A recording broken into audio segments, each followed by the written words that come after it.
At 5:47 a.m., someone knocked on Brenda Hayes's door. Not a normal knock. 3 sharp strikes, then silence. The kind of knock that expected an answer. Brenda had just gotten home from a double shift at the hospital. Her scrubs still smelled of antiseptic and exhaustion. She had kicked off her shoes exactly 4 minutes ago and was standing in her kitchen staring at the coffee maker, trying to decide if sleep or caffeine was the priority. The knock came again, harder this time. She crossed to the door and looked through the peephole. Her breath stopped. 3 men in military dress uniforms stood in the hallway. A colonel in front, 2 officers behind him. Their brass buttons caught the dim hallway light. Their faces were carved from stone. Brenda's hands trembled as she undid the chain lock. She opened the door slowly, her heart pounding so hard she could feel it in her throat. The colonel spoke first. His voice was formal, measured. "Colonel Hayes," said the colonel. "Miss Hayes, we are here about George Fletcher." George, the old man from the bus stop. Brenda's voice cracked when she answered. She said, "Did something happen to him?" The colonel's expression didn't change, but something shifted behind his eyes. He said, "Ma'am, we need to talk about what you did for him." 6 months earlier, Brenda Hayes had never heard the name George Fletcher. She was 45 years old, a widow for 3 years, and she was drowning in slow motion. Marcus Hayes died on a Tuesday in April, 3 years before this story begins. Pancreatic cancer, 8 months from diagnosis to funeral. The medical bills came to $127,000. Insurance covered some of it. The rest became Brenda's inheritance. She had paid it down to $34,000 by working every hour she could find. Nurse's aide at Baltimore Metro Hospital Monday through Friday, 7 to 3. Weekend shifts as a home caregiver, $15 an hour, no benefits. The occasional cleaning job when someone in the building needed help. Her apartment was a 1-bedroom on the 4th floor of a building that should have been condemned in 2019. The heating worked when it wanted to. The shower ran cold every 3rd day. Rent was $675 a month, and she was always 2 weeks behind. Brenda had 2 children. Darnell lived in Atlanta, worked for a tech company, called every other Sunday. Keisha was in Chicago, married, pregnant with her first. They loved their mother. They just loved her from a distance. The apartment was quiet in a way that hurt. Brenda's morning routine was the same every day. Alarm at 5:15, shower if the water cooperated, coffee from a machine that gurgled like it was dying, 2 pieces of toast with peanut butter, out the door by 6:10, walk 3 blocks to the bus stop, catch the 6:30 to the hospital. She had walked that route for 4 years. The cracked sidewalks never changed, and neither did the boarded-up storefronts or the faces that never looked at each other. That is how she first saw George. The bus stop sat in front of a closed laundromat called Suds and Duds. It had shut down in 2019, around the same time Marcus got sick. The windows were papered over with old flyers. The door was padlocked. A faded sign in the window still promised same-day service. Underneath the awning, on a flattened piece of cardboard, a man slept every night. He was white, somewhere in his 70s, with a gray beard that needed trimming and clothes that had seen better decades. A wool blanket covered him from chest to feet. His belongings fit in a single black trash bag that he kept within arm's reach at all times. Brenda noticed him the way you notice furniture. He was part of the scenery, Another piece of Baltimore's landscape, no different from the potholes or the graffiti or the check-cashing places that promised fast money at slow prices. For 2 weeks, she walked past him without looking, not out of cruelty, out of survival.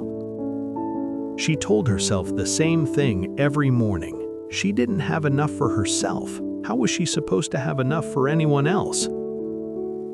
It was easier not to see him, easier not to wonder where he came from or how he ended up sleeping on cardboard in front of a dead laundromat. Easier to keep her eyes forward and her mind on the next bill, the next shift, the next problem that was hers to solve.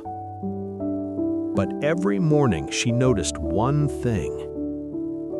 He was always awake when she passed. His eyes were open, watching the street, watching the people who pretended he didn't exist. He never asked for anything. He just watched. The last week of March brought rain that wouldn't quit.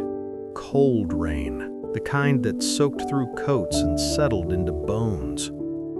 Brenda stood in her kitchen on a Wednesday morning making her usual toast. The bread was 3 days from stale.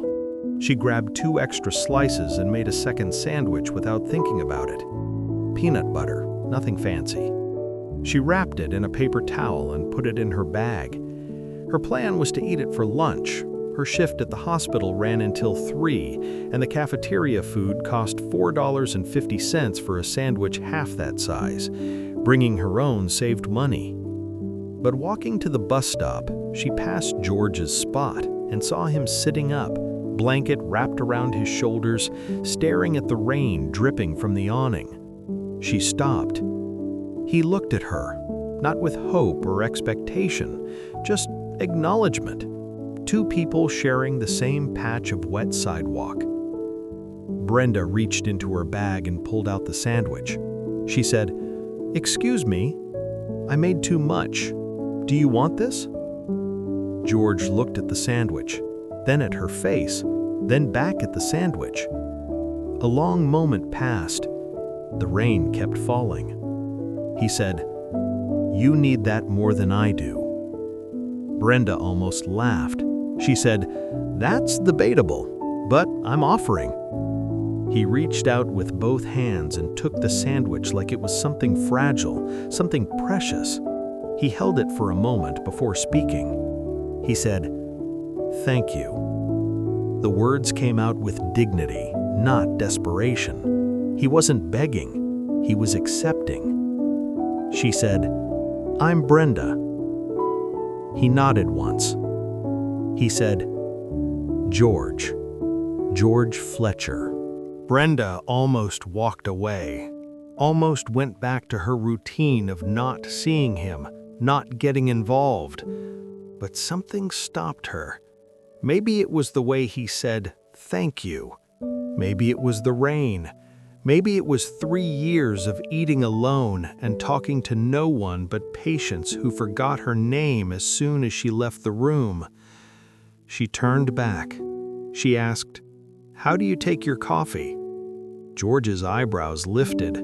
For a moment he looked surprised, then something softened in his face.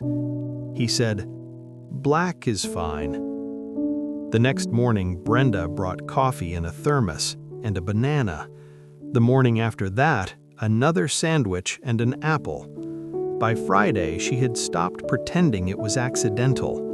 6:15 every morning, rain or shine, George was always there, always awake, waiting in the same spot, with his blanket folded neatly beside him and his trash bag tucked against the wall. They talked for 5 minutes, sometimes 10, before her bus arrived. Small conversations at first, surface-level exchanges. He asked about her work.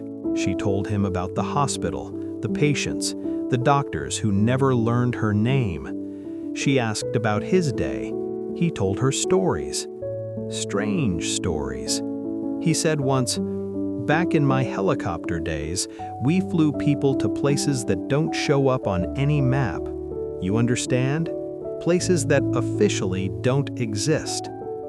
Brenda smiled politely. She figured he was confused, maybe mentally ill, maybe just old and lonely, building himself a past that felt bigger than sleeping on cardboard. She didn't correct him. She just listened. By mid-April, the routine was automatic. Wake up at 5:15, make 2 sandwiches, pour coffee into the thermos, walk 3 blocks, sit with George for 10 minutes, catch the 6:30 bus. It wasn't charity. Brenda hated that word. Charity meant pity, and she didn't pity George.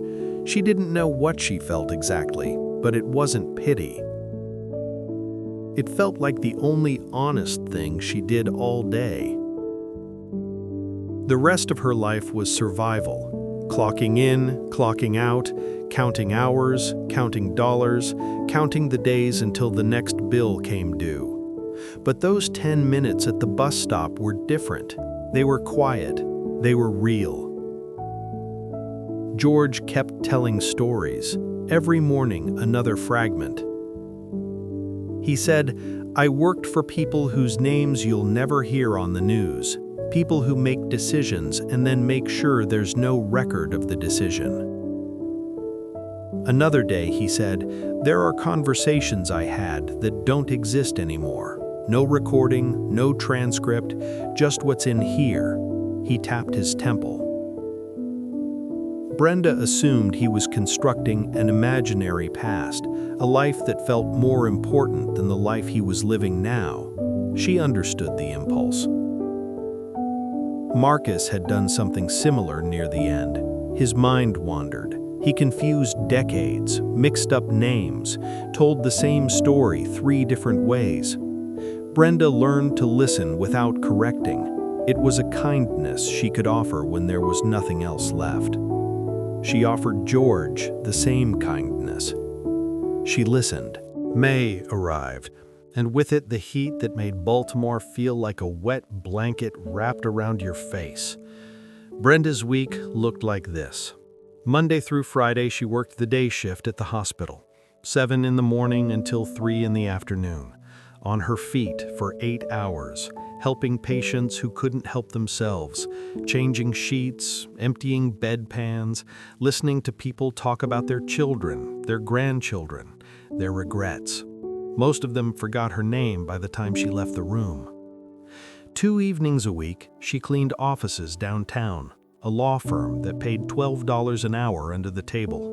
She pushed a vacuum across carpets that cost more than her car, while lawyers worked late behind glass doors. Saturdays, she did home care, an elderly woman named Mrs. Patterson who lived alone in Towson. 6 hours, $90 cash. Mrs. Patterson talked about her dead husband and asked Brenda the same questions every week. Sundays were for rest, for calling her children, for doing the math. The math never worked. She sat at her kitchen counter one Sunday night and added up everything. Her paycheck from the hospital, the cash from cleaning, the money from Mrs. Patterson. She subtracted rent, utilities, the minimum payment on the medical debt. What remained was $47. Brenda looked at the jar of peanut butter, the loaf of bread, the bunch of bananas she'd bought that afternoon. Supplies for the week. Supplies for George. The cost was $3.40 a day, $23.80 a week. She couldn't afford it. She did it anyway. One morning in late May, George said something that caught her off guard. He said, "You carry something heavy, Brenda. I can see it in your shoulders." She had just handed him the thermos. The coffee was still steaming. She froze. She asked, "What do you mean?" He said, "Grief. You carry grief like it's a bag of rocks you can't put down."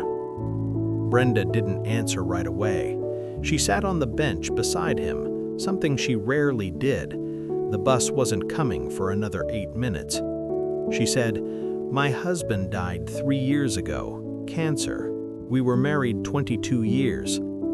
He nodded slowly. He said, "What was his name?" She said, "Marcus." He said, "Tell me about Marcus." So she did. She told George about meeting Marcus at a church picnic in 1997, both of them too shy to talk to anyone else.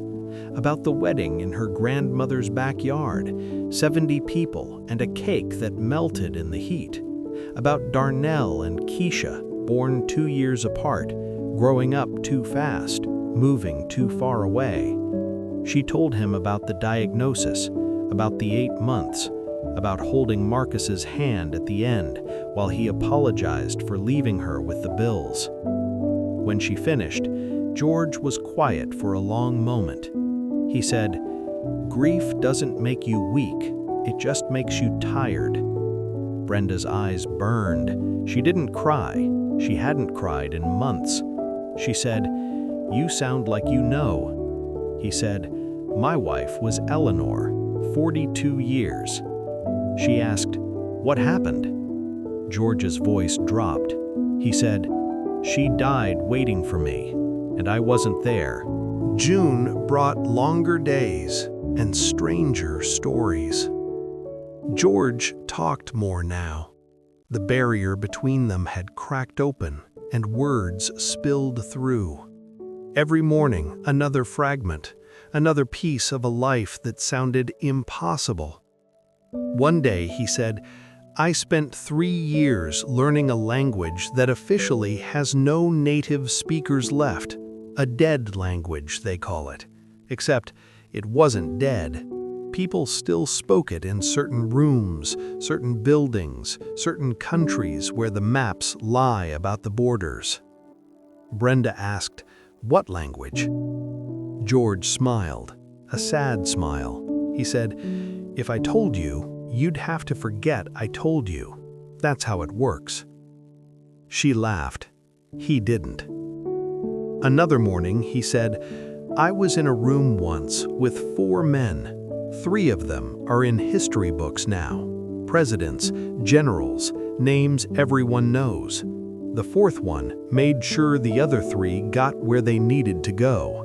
Nobody knows his name. That's the job." Brenda asked, "Were you the 4th man?" George shook his head. He said, "No, I was the one taking notes. Then I burned the notes. Then I forgot I burned them." She studied his face.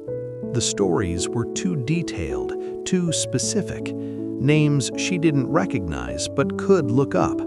Dates that aligned with events she vaguely remembered from the news. A thought crept into her mind. Either he was the best liar she had ever met, or the world was stranger than she wanted to believe. She didn't finish the thought. The bus arrived. She stood up, handed him the empty thermos from yesterday, took the full one from her bag. She said, "Same time tomorrow." He said, "Same time tomorrow." The Saturday mid-June started like any other. Brenda had the day off from Mrs. Patterson. She brought George his breakfast anyway. Routine was routine. She was walking toward the bus stop, thermos in hand, when she saw them. 3 teenagers, 2 boys, 1 girl, 15, maybe 16 years old. They stood in a half-circle around George, who sat motionless on his cardboard, eyes fixed on the ground. One of the boys had his phone out, filming. The boy with the phone laughed and said, "Yo, check this out. Say something for the camera, Grandpa." The other boy kicked at George's blanket. He said, "What's in the bag, old man? You got any money in there?" The girl giggled. She said, "He probably smells. Don't get too close." George didn't move, didn't speak. He sat perfectly still, like he'd learned long ago that stillness was survival. Brenda's blood turned to fire. She marched toward them, her voice cutting through the morning air. She shouted, "Hey!" The 3 teenagers turned. The boy with the phone lowered it slightly. The boy said, "What's your problem, lady?" Brenda kept walking. She didn't stop until she was 2 feet from them. She said, "Delete it, now." The boy with the phone laughed. He said, "Delete it? Lady, it's just a video. Relax." Brenda didn't relax. She stepped closer. She said, "That man is a human being. He's not content for your stupid little page." The girl rolled her eyes. She said, "It's not that serious. We're just having fun." Brenda's voice went cold. She said, "Fun? You think it's fun to mock someone who's struggling? You think this is a joke?" The second boy crossed his arms. He said, "What are you gonna do about it? Call the cops?" He snorted. "They don't care about homeless people." Brenda moved fast. Before the boy with the phone could react, she snatched it from his hand. He shouted, "Hey, that's my phone!" Brenda's fingers moved across the screen. She found the video. She deleted it. Then she handed the phone back. She said, "If I ever see you near him again, I will find out what school you go to. I will find out who your parents are, and I will make sure everyone knows exactly what kind of person you are." The three teenagers stared at her. The girl's smirk had disappeared. The boys looked at each other, uncertain. The one whose phone she'd taken said, "Whatever, this is stupid, let's go." They left, walking fast, muttering to themselves, looking back once or twice. Brenda watched them until they turned the corner. Then she knelt beside George. She asked softly, "Are you okay?" George looked at her. His face was calm, too calm. He said, "You didn't have to do that." Brenda said, "Yeah, I did." George studied her for a long moment. Then he smiled, small and sad. He said, "You've got fight in you. That's good." He paused. "You're going to need it." Something changed after that day. George talked differently now. More carefully, more deliberately, like he was making decisions about what to say and what to keep hidden. A week after the incident with the teenagers, Brenda arrived at the usual time with the usual breakfast. George was sitting up, blanket folded beside him, hands clasped in his lap. He said, "Can I tell you something true?" Brenda sat down on the bench. She said, "You always tell me things." George shook his head. He said, "This one is different." She waited. The street was quiet. A car passed. A pigeon landed nearby, pecked at nothing, flew away. George said, "I did things for my country that I can't talk about. Not because I don't want to tell you, because if I do, people could get hurt, even now." Brenda said nothing. He continued. He said, "I spent 30 years in rooms where decisions were made. Not my decisions. I just listened, translated, reported back to people who don't have names on any official document." Brenda asked, "What kind of decisions?" George said, "The kind that change borders, end wars, start new ones, decisions about who lives and who doesn't." Brenda felt something cold run down her spine. She asked, "Is that why you're here, on the street?" George looked at his hands. He said, "I'm here because I chose to disappear. When Eleanor died, I stopped going to appointments, stopped answering letters. I let myself vanish from every system that could find me." He paused. He said, "Turns out I was too good at it. The people who used to know where I was, they lost track, and the people who should have looked for me, they assumed I was already dead." The next morning, George told her about Eleanor. He said, "We met in 1977. I was 23, just finished training at a facility I'm still not allowed to name. She was a librarian at Georgetown. I walked in looking for a book on Ottoman military history, and she asked me why I needed it." He smiled at the memory. He said, "I couldn't tell her the truth. I made up something about being a graduate student. She knew I was lying. She helped me anyway." Brenda listened. The coffee grew cold in the thermos. George said, "We got married in 1979. Small ceremony, her parents, two of my colleagues who I'm pretty sure were also keeping an eye on me. That was the job. Everyone watched everyone." He told her about 42 years of marriage, about the deployments he couldn't explain and the homecomings he couldn't guarantee, about Eleanor waiting, always waiting, never asking questions she knew he couldn't answer. His voice dropped. He said, "She got sick in 2019. I was supposed to be retired, but they called me back for one last thing. They always say one last thing. It's never one. It's never last." Brenda asked quietly, "Where were you?"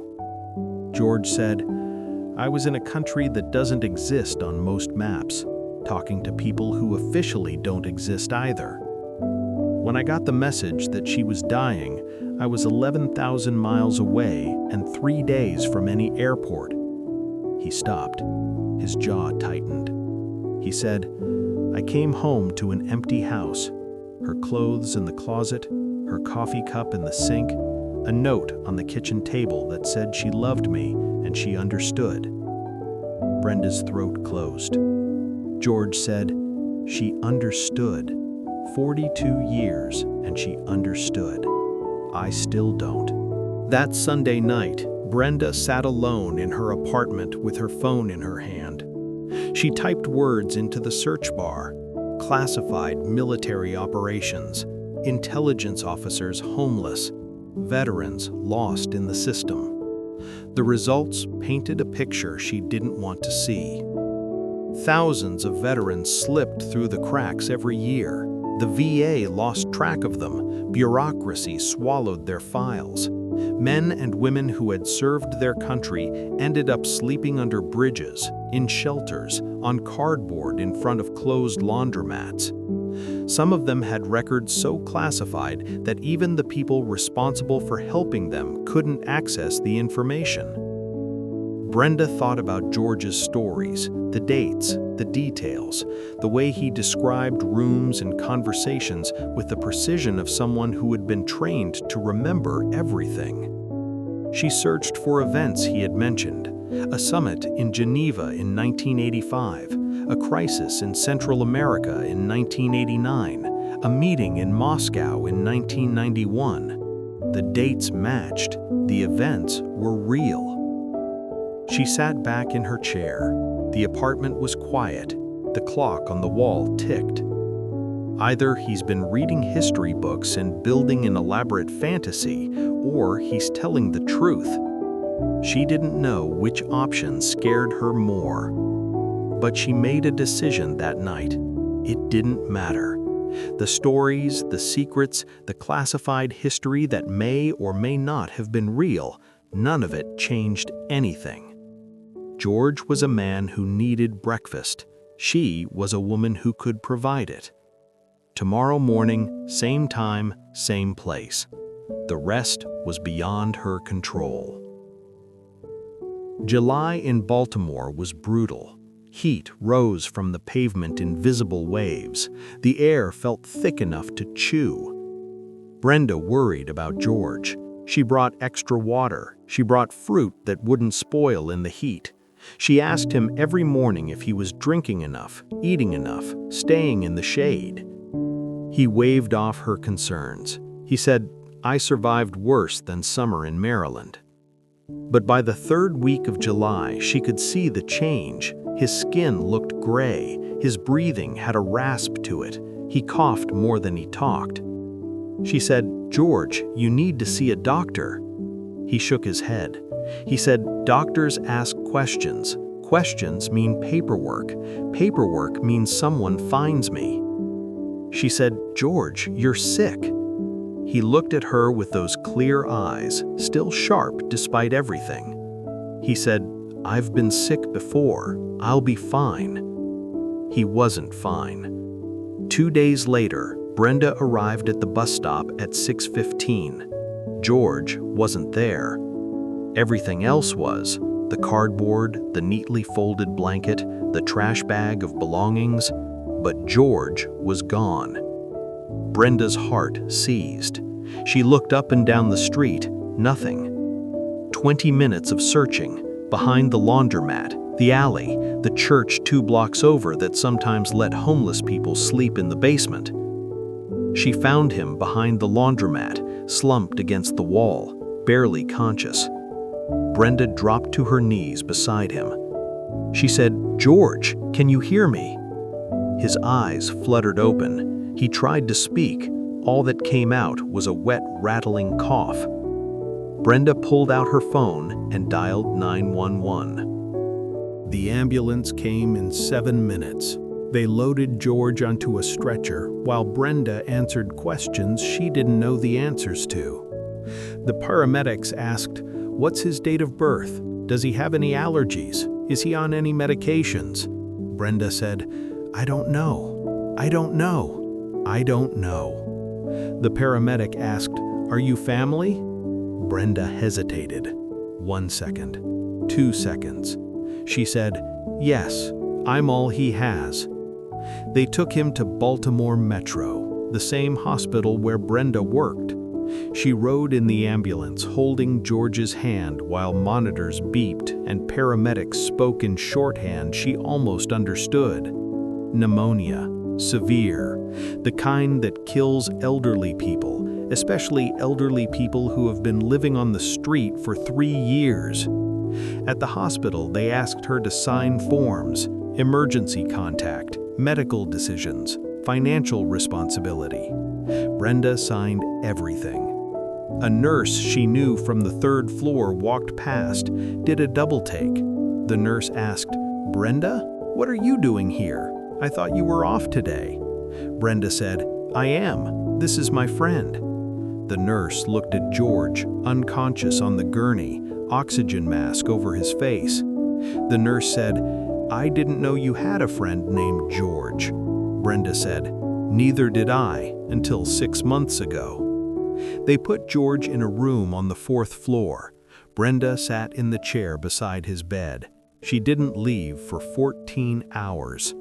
When he finally woke up, groggy from medication, the first thing he saw was her face. He said, weakly, "You're still here?" She said, "Where else would I be?" George spent 8 days in the hospital. Brenda visited every day, before her shift, after her shift, during her lunch break. The nurses stopped asking questions. They just nodded when she walked past.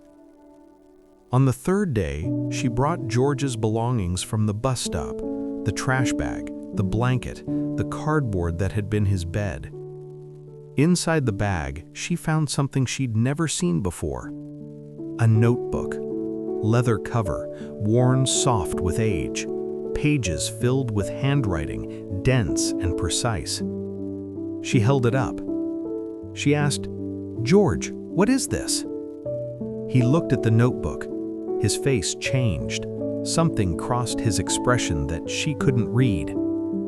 He said, "That's everything I couldn't tell anyone, and everything they need to know when I'm gone." Brenda opened the notebook. She asked, "George, why are you telling me this?" He looked at her with eyes that had seen too much. He said, "Because you're the only one who listened, and someone needs to know the truth when I'm gone."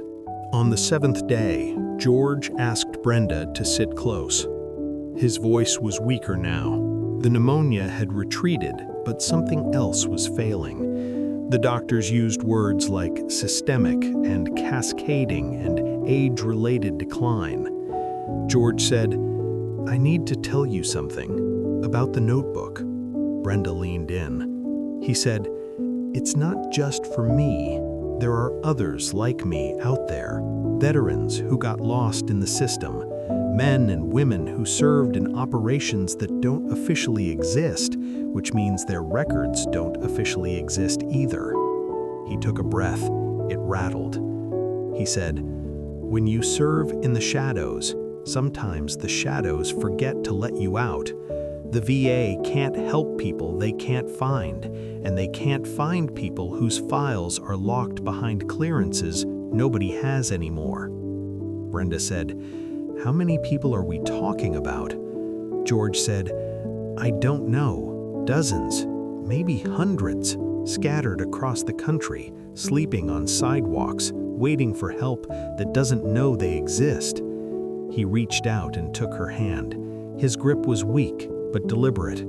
He said, "Promise me something." Brenda said, "Anything." He said, "Don't let them forget us. The ones who served and got lost. The ones who fell through cracks that were designed to hide secrets, not people. Don't let them disappear." Brenda squeezed his hand. She said, "I promise." George nodded. He closed his eyes. He said, "Good. That's good." He didn't say much more after that. The words had cost him everything he had left. George Fletcher died on a Tuesday at 3:42 in the morning. Brenda's phone rang in the dark. She was dressed and out the door in 4 minutes. She reached the hospital in 12. He was still alive when she got there, barely.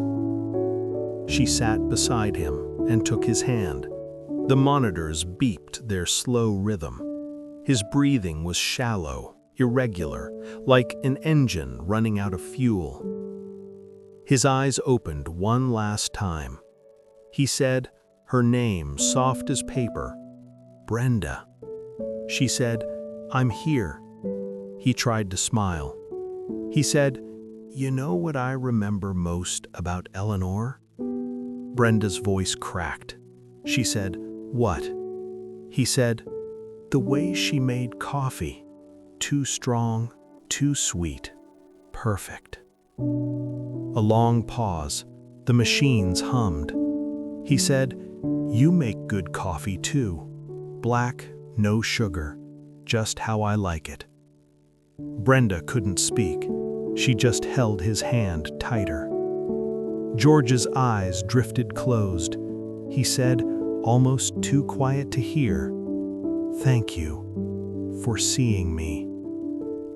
The monitor changed its tone, a single sustained note.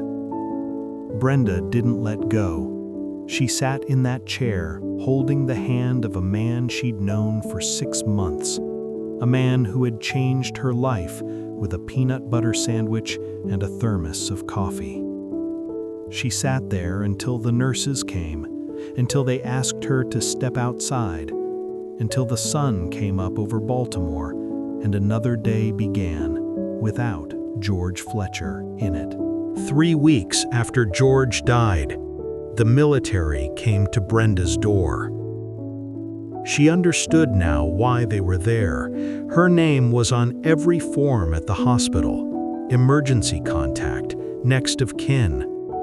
The only person in any system who knew George Fletcher was alive.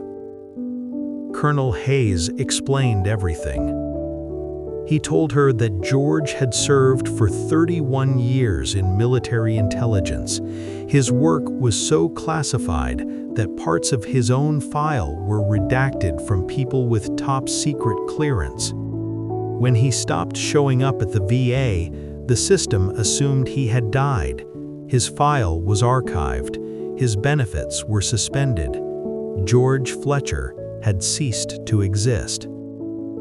The colonel said, "Miss Hayes, you were the only person who knew where he was for the last 3 years.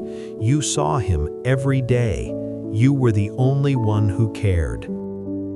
Brenda said, "I just brought him breakfast." The colonel shook his head. He said, "No, ma'am, you did more than that. You gave him dignity. In our line of work, that's the rarest thing there is." 6 months later, Brenda still worked at Baltimore Metro Hospital, but now she also worked 2 days a week for a new VA program funded by the Department of Defense, designed to find veterans who had slipped through the cracks. They called it the Fletcher Protocol. George's notebook became the foundation, the contacts, the processes, the names of people who could cut through bureaucracy. 47 veterans were found in the first year, men and women who had served in silence and been forgotten in silence. Brenda still took the same bus every morning. She still passed the old laundromat where George used to sleep. One morning in December, she stopped there. She placed a peanut butter sandwich on the spot where his cardboard used to be, a thermos of black coffee beside it. She whispered, "I kept my promise." The wind moved through the empty street. Somewhere, a bus was coming. Brenda stood up. She looked at the spot one more time. She said quietly, "Small things aren't small." Then she walked to the bus stop and waited for the 6:30, same as always. The story was over. The work was just beginning.